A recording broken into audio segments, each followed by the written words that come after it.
Hello friends, welcome back to మన cinema కథలు.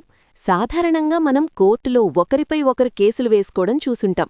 కానీ ఒక కాలేజ్ ప్రిన్సిపల్, అది కూడా ఒక రెస్పెక్టబుల్ పొజిషన్లో ఉన్న లేడీ, తన మీద తానే కేసు వేసుకుంటే వినడానికే విచిత్రంగా ఉంది కదా. సరిగ్గా ఇదే పాయింట్తో మన క్రియేటివ్ డైరెక్టర్ గుణశేఖర్ గారు తెరకెక్కించిన సినిమా యుఫోరియా. చాలా గ్యాప్ తర్వాత గుణశేఖర్ గారు అలాగే భూమికా చావ్లా గారు స్క్రీన్ మీద కనిపిస్తున్నారు.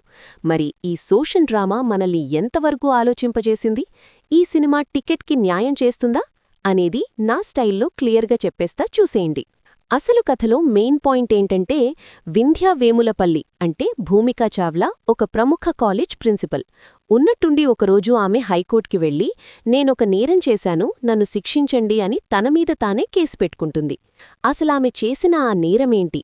ఇందులో స్టూడెంట్ చైత్ర పాత్ర ఏంటి? అసలు ఈ కేసు వెనుక ఉన్న బలమైన కారణమేంటి అనేదే మిగిలిన కథ. ముందుగా ప్లస్ పాయింట్స్ గురించి మాట్లాడాలి ఫ్రెండ్స్. గుణశేఖర్ గారెంచుకున్న పాయింట్ చాలా రిలవెంట్గా ఉంది. ఈ తరం యువతలో ఉన్న విపరీతమైన స్వేచ్ఛ, తల్లిదండ్రుల పెంపకంలో జరుగుతున్న తప్పులు, ఇలాంటి సెన్సిటివ్ టాపిక్స్ని చాలా బాగా డీల్ చేశారు. ఇక భూమికా గారి గురించి చెప్పక్కర్లేదు. సినిమాని తన భుజాల మీద మోశారు. ఆ ఇమోషన్, ఆ మెచ్యూరిటీ చాలా రోజుల తర్వాత ఒక పవర్ఫుల్ రోల్లో కనిపించారు.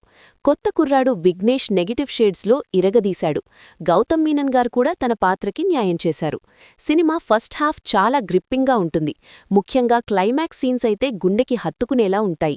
సొసైటీకి ఒక గట్టి మెసేజ్ ఇచ్చేలా ఎమోషనల్గా ఎండ్ చేశారు. అయితే మైనస్ పాయింట్స్ లేవా అంటే ఖచ్చితంగా ఉన్నాయి. ఫస్ట్ హాఫ్లో ఉన్న స్పీడ్ సెకండ్ హాఫ్కి వచ్చేసరికి తగ్గిపోతుంది. కథనం కొంచెం నెమ్మదించి బోర్ కొట్టే ఛాన్స్ ఉంది. కొన్ని సీన్స్ మళ్లీ మళ్లీ రిపీట్ అయిన ఫీలింగ్ వస్తుంది. సినిమా నిడివిని ఇంకాస్త తగ్గించి ఉంటే బావుండేది.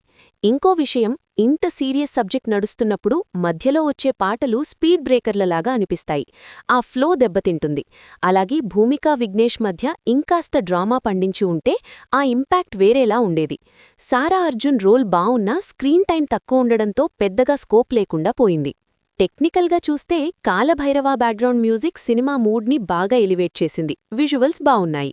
గుణశేఖర్ గారు మెసేజ్ ఇవ్వడంలో సక్సెస్ అయినా స్క్రీన్ ప్లేని ఇంకాస్త టైట్గా రాసుకొనుంటే బావుండేది. ఫైనల్గా యుఫోరియా అనేది ఈ జనరేషన్ పేరెంట్స్ అండ్ యూత్ ఖచ్చితంగా చూడాల్సిన ఒక ఇమోషనల్ డ్రామా. సోషల్ మెసేజ్ ఓరియేటెడ్ సినిమాలు ఇష్టపడే వాళ్లకి ఇది నచ్చుతుంది. కమర్షియల్ ఎలిమెంట్స్ ఆశించకుండా కొంచెం స్లో అయినా పర్వాలేదు అనుకుంటే ఈ వీకెండ్ ఒకసారి ట్రై చేయొచ్చు. మీలో ఎవరైనా ఆల్రెడీ సినిమా చూసుంటే ఆ మెసేజ్ మీకు కనెక్ట్ అయిందా? కింద కామెంట్స్లో చెప్పండి. మరిన్ని హానెస్ట్ అండ్ జెన్యూన్ రివ్యూస్ కోసం మన సినిమా కథలు ఛానల్ని సబ్స్క్రైబ్ చేసుకోండి. Bye bye.